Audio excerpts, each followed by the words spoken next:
Hi learners, welcome back to the channel. और हमने last class में स्टार्ट किया था नेशनल इनकम का calculation, okay, measurement of national income, chapter number 4। और इसमें हमने स्टार्ट कर दिया था आपका वैल्यू एडेड मेथड। ओके, तो थोड़ा सा एक्सप्लेनेशन हुआ था।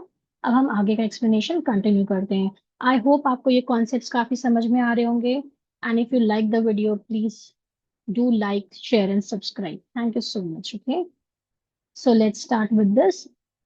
हमने ये लास्ट क्लास में ये चीज पढ़ी थी।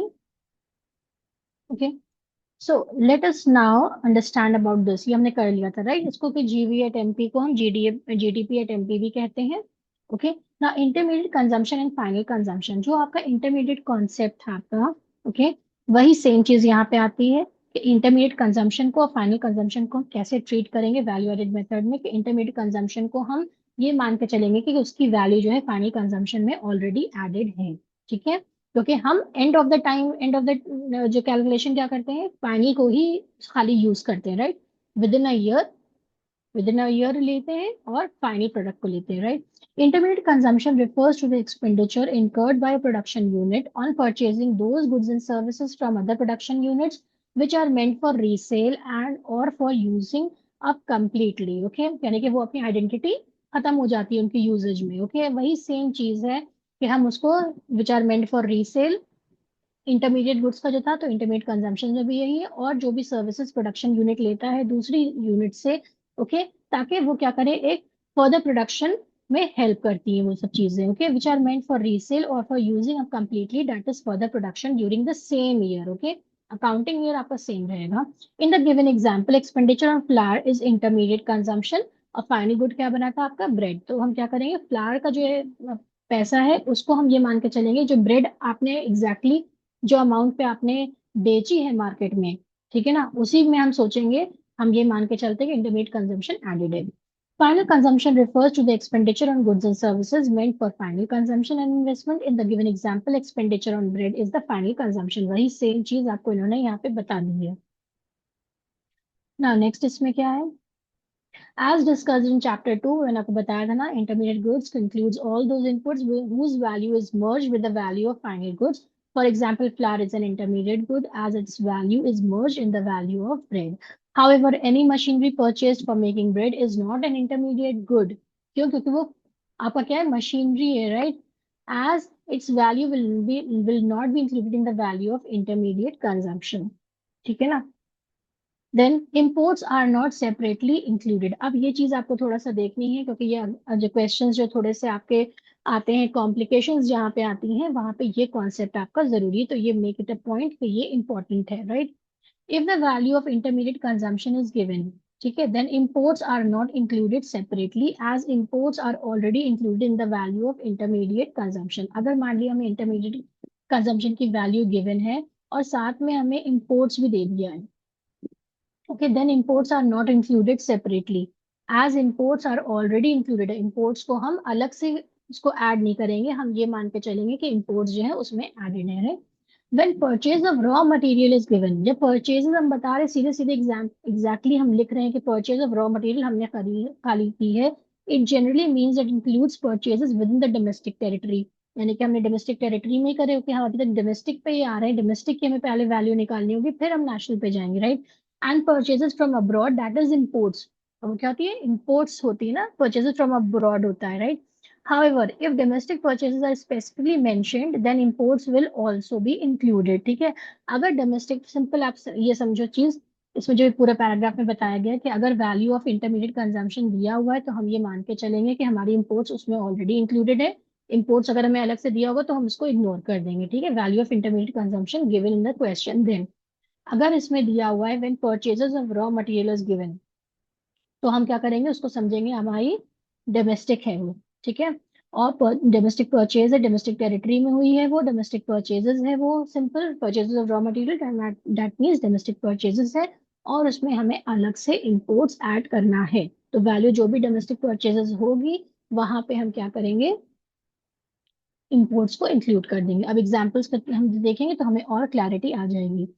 Calculate intermediate consumption in the following cases. Intermediate consumption दिया है 1200 का और इंपोर्ट्स दिए 300, तो हमने क्या मान के चल रहे हैं हम कि इंटरमीडिएट कंजम्पशन में ही हमारा इंपोर्ट्स एडेड है, यानी कि 300 हमारा इसी में है। तो इस तरह आपको कंफ्यूज करने के लिए ये क्वेश्चन दिया जाएगा 1 मार्क में। इस तरह सिंपल अलग अलग केसेस बना के भी दे सकते हैं, और जब आपको वैल्यू एडेड मेथड से आपको नेशनल इनकम कैलकुलेट करनी है तो इस तरह भी दे सकते हैं in the question form. Okay, as imports are already including the value of intermediate consumption. ठीक है, जहां पे डोमेस्टिक वर्ड आ जाएगा वहां पे हम इंपोर्ट्स को अलग रखेंगे। ठीक है, purchase of raw material from domestic firm, देखिए डोमेस्टिक फर्म आया और यहाँ पे इंपोर्ट्स अलग दे रखी, तो हमने क्या किया, इंटरमीडिएट कंजम्पशन 500 प्लस 100 किसका है, इंपोर्ट्स का। Okay, so imports are included as it is specifically mentioned at purchase of raw material from domestic firm. Domestic firm याद रखना, जैसे ही डोमेस्टिक फर्म आए इसका मतलब है वो डोमेस्टिक परचेज है, और उसमें इंपोर्ट्स हम अलग से ऐड करेंगे। ठीक है, बस इसी तरह केस बना के देंगे वो, और कुछ नहीं, इससे ज्यादा वो कंफ्यूज नहीं करते।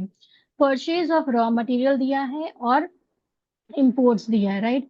तो हम क्या करेंगे, इसमें मान के चलेंगे कि imports are included in the form of purchase of raw material. Okay, तो 1000 में ही 200 आपका ऑलरेडी इंक्लूड होगा।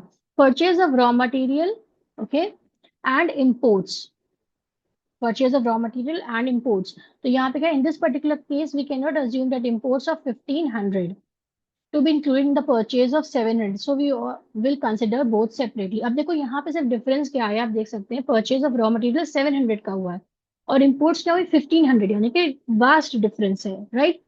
डिफरेंस बहुत ज्यादा है, तो हम क्या मान के चलेंगे, यहाँ पे देखो दो केस आए ना, यहाँ पे तो इसी के अंदर इंक्लूड हो सकती है, लेकिन यहाँ पे क्या है, इंपोर्ट्स बहुत ज्यादा आ रही है, तो इस केस में आपको बस थोड़ा सा ध्यान देना होगा कि आप दोनों को सेपरेट रखेंगे, जैसे कि हम डोमेस्टिक परचेज में करते थे, और इन दोनों को अलग अलग करके हम ऐड अप करके सेम क्या कर लेंगे, परचेज आपका निकाल लेंगे, दैट इज 2200, 700 प्लस 1500। ठीक है, तो ये तीन चार केसेस बनते हैं। एक में क्या होगा, जब इंटरमीडिएट कंजम्पशन खाली दिया होगा तो हम, और आपका फिगर जो होगा इसके मतलब पैसे जो होंगे या रुपीस जो जो भी मेंशन होगा इंपोर्ट्स का प्राइस वो कम होगा, तो हम इंटरमीडिएट कंजम्पशन में ही उसको इंक्लूडेड मानेंगे। दूसरा केस आपका क्या बनता है, that is purchase of raw material from domestic firm, जहां पे वर्ड डोमेस्टिक आएगा वहां पे हम इंपोर्ट्स को अलग से ऐड कर लेंगे, राइट, दोनों को कंबाइन कर लेंगे। जहां पे तीसरा केस आपका बनता है कि जहां पे आपको आपके परचेजेस ऑफ रॉ मटेरियल कम हो और इंपोर्ट्स बहुत ज्यादा हो या उससे ज्यादा हो, तो हम दोनों को सेपरेट करके ऐड करेंगे, और ये हमारा आ जाएगा इंटरमीडिएट कंजम्पशन। आई होप ये चीज काफी क्लियर हो गई होगी। Now value of output, value of output क्या होता है, जो हमें एग्जैक्टली निकालना होता है वैल्यू ऑफ आउटपुट। देखिए तो अभी तो हमने इंटरमीडिएट कंजम्पशन समझ लिया, ठीक है, कैसे निकलेगा इंटरमीडिएट कंजम्पशन अगर क्वेश्चन में गिवन होगा। ना वैल्यू ऑफ आउटपुट निकालेंगे हम, वैल्यू ऑफ आउटपुट से माइनस करेंगे इंटरमीडिएट कंजम्पशन, तो हमें वैल्यू एडेड मिल जाएगा, यानी कि जीडीपी एट एमपी और जीवी एट एमपी, जो भी आप समझे उसको, आप उसको कैलकुलेट कर चुके हैं, यानी कि इतने स्टेप्स हम फिर क्लियर कर चुके हैं, right. So let's start with this value of output। Value of output refers to the market value of all goods and services produced during a period of 1 year। ठीक है, जो भी हमारे क्या है, वैल्यू आपकी मार्केट वैल्यू प्रोड्यूस हुई है गुड्स एंड सर्विसेज की within a period of 1 year. Then how to measure the value of output, तो वैल्यू ऑफ आउटपुट के देखिए दो तीन फॉर्मूलाज हैं, डिपेंडिंग ऑन के क्या क्या चीजें आपको क्वेश्चन में पूछी गई हैं या दी गई हैं, उसके हिसाब से हम ये एडजस्ट करते हैं फॉर्मूलाज, राइट, बहुत सिंपल से हैं। When the entire output is sold in an accounting year, जब जितना भी सामान आपके पास था वो पूरा बिक गया, ठीक है, तो वैल्यू ऑफ आउटपुट कैसे निकालेंगे, वहां पे आपको सेल्स गिवन होंगी plus production for self consumption, यानी कि जो भी आपका सामान बिका वो या तो अपने आपने अपने लिए यूज करा है सेल्फ कंज्यूम के लिए, लेकिन क्या हुआ, प्रोडक्शन तो हुआ है ना गुड्स का, सर्विसेज की बात नहीं कर रहे हैं, सिर्फ प्रोडक्शन क्या हुआ है, गुड्स का, राइट। तो आप देख सकते हैं all the goods produce are not necessary sold in the market, जरूरी नहीं है जितना आप सामान प्रोड्यूस करें वो सब मार्केट में सेल हो जाए। A part of them is kept by the producer for his own use and consumption. कभी कभी होता है ना कि हम लोग जो सामान बनाते हैं प्रोड्यूसर्स के तौर पे, वो जो सामान जब नहीं बिकता तो थोड़ा सा हम घर में भी यूज करते हैं, लेकिन प्रोडक्शन तो हुआ है ना गुड्स का, इस चीज को हमें मार्क करना है। Imputed value of such good is including the value of output, ठीक है, तो सिंपल सा फॉर्मूला है value of output equals to sales plus production for self consumption only goods, right. Then when the entire output is not sold in an accounting year, जब हमने जितना भी सामान बनाया प्रोडक्शन किया आउटपुट निकाला और वो सब क्या हुआ, सोल्ड ही नहीं हुआ, ठीक है, तो वो क्या हो गया, स्टॉक हो गया, राइट। जितना भी सामान हमने बनाया वो सेल आउट नहीं हुआ, ठीक है, वो सब क्या हुआ हमारा अकाउंटिंग ईयर में सेल आउट नहीं हुआ, तो हम उसको स्टॉक के तौर पे रख देंगे, फेंक तो देंगे नहीं या फ्री में उसको बांट नहीं देंगे। Then the unsold stock is also added unsold stock is the excess of closing stock over opening stock, यानी क्लोजिंग स्टॉक में जितना हमारा एक्सेस जब भी बताया जाएगा, difference of this that is आपका होता है ये चेंज इन स्टॉक। ठीक है, CIS हम शॉर्ट में लिखते हैं, जब हम करेंगे प्रैक्टिकल्स इसमें आपको और क्लियर हो जाएगा। ये चेंज इन स्टॉक का मतलब होता है closing stock minus opening stock. तो हम क्या करते हैं, हमेशा जब हमारा सामान नहीं बिकता है तो हम उसको इस तरह रख लेते हैं, that is sales plus change in stock plus production for self consumption. ये इसका दूसरा फॉर्मूला है वैल्यू ऑफ आउटपुट का, राइट। पहला फॉर्मूला था जब हमने प्रोडक्शन जो किया वो थोड़ा सा बचा और वो हमने अपने सेल्फ कंज्यूम कर लिया, तो उसको हम यूज कर लेते हैं, तो उसको फॉर्मूला उस टाइम पे ये रखेंगे हम। सेकेंड टाइम पे क्या हुआ, स्टॉक बच गई तो हमने CIS निकाला, that is change in stock, closing stock minus opening stock, और प्रोडक्शन फॉर सेल्फ कंजम्पशन तो बचा ही हुआ था, और सेल्स आपको ऑलरेडी गिवन होगी, तो इन तीनों को ऐड करेंगे तो हमें वैल्यू ऑफ आउटपुट आ जाएगी। Okay, one more way to calculate value of output, कभी कभी बच्चों को कंफ्यूज करने के लिए वो क्या करते हैं, डायरेक्टली वैल्यू ऑफ आउटपुट नहीं देते हैं। It can also be calculated as quantity into price plus change in stock.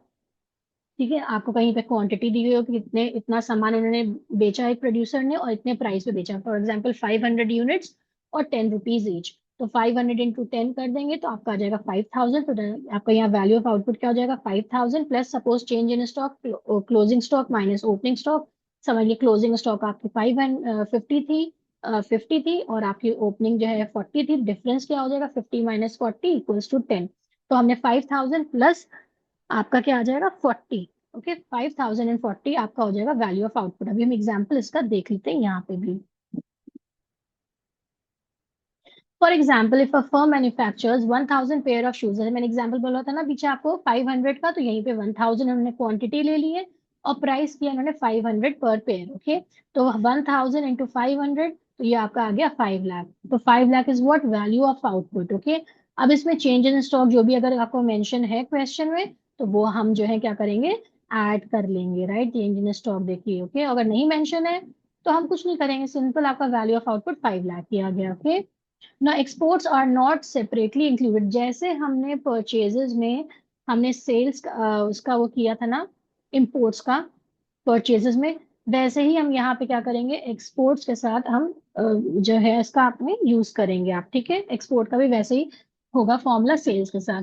Like imports, exports are also not separately included in the value of output if sales are given and domestic sales are not specifically mentioned. In case of an open economy, sales include both domestic sales and export. वही same चीज यहाँ पे आएगी जब हमने पिछली उसमें अभी ये किया था, दैट इज परचेजेस में। ओके, परचेजेस में हमने क्या किया था, इंपोर्ट्स को सेपरेटली कौन कौन सी कंडीशन में रखा था, वैसे ही हम एक्सपोर्ट्स को रखेंगे सेल्स के साथ। For example value of output given है, सेल्स है आपकी 2000 और एक्सपोर्ट्स है आपकी 400। ठीक है, तो वैल्यू ऑफ आउटपुट क्या होगी आपकी 2000 हो जाएगी, सेम वही चीज आप याद रखना बस, exports are already included. Okay, domestic sales given होगी तो हम एक्सपोर्ट को अलग से करेंगे, ये जरूर याद रखना। डोमेस्टिक परचेजेस होगी तो इंपोर्ट्स को अलग से करेंगे, डोमेस्टिक सेल्स होगी तो हम उसमें इंक्लूड करेंगे exports. Okay, before we proceed with the steps needed to estimate the national income, let us first group the various production units into distinct industrial groups or sectors. It is done because it is easier to estimate national income of a group of similar production unit as compared to estimating each production unit separately. तो value of output का हमने formula देख लिया, various तरह से जो जो चीजें आपको क्वेश्चन में दी होंगी उसके अकॉर्डिंग हम वैल्यू प्लेस करेंगे, राइट। जब ये प्रैक्टिकल करोगे तो मुझे पता है आपको आराम से समझ में आ जाएगा। अभी थियोरी में थोड़ा सा नहीं लगता, अच्छा बोरिंग लगता है, लेकिन जब प्रैक्टिकल कहाँ करना स्टार्ट करोगे आपको आराम से समझ में आ जाएगा, right. The industrial classification of producing enterprise क्या होता है, हमें पता है 3 सेक्टर्स होते हैं, primary secondary and tertiary. Primary मतलब जो फार्मिंग फिशिंग माइनिंग और एनिमल हस्बेंड्री फॉरेस्ट्री में इन्वॉल्व होता है, उनका हम ले लेते हैं। देन सेकेंडरी सेक्टर जो है आपका जो इंडस्ट्रियल सेक्टर है, for example okay, units of raw materials को करता है टर्न करता है फिनिश गुड्स में। ओके, इन सब का हम वैल्यू एडेड में लेते हैं ना। देन टर्जरी सेक्टर, इन सब का अलग अलग हम लेंगे value of output, right. Then it includes production units engage in producing services, जो सर्विस सेक्टर तो हम टर्जरी सेक्टर करते हैं। ओके, ना आई होप ये आपको काफी क्लियर हो गया, इसको फिर से आप एक बार देख लीजिएगा। अब हम नेक्स्ट क्लास में स्टार्ट करेंगे steps of value added method. Okay, thank you so much.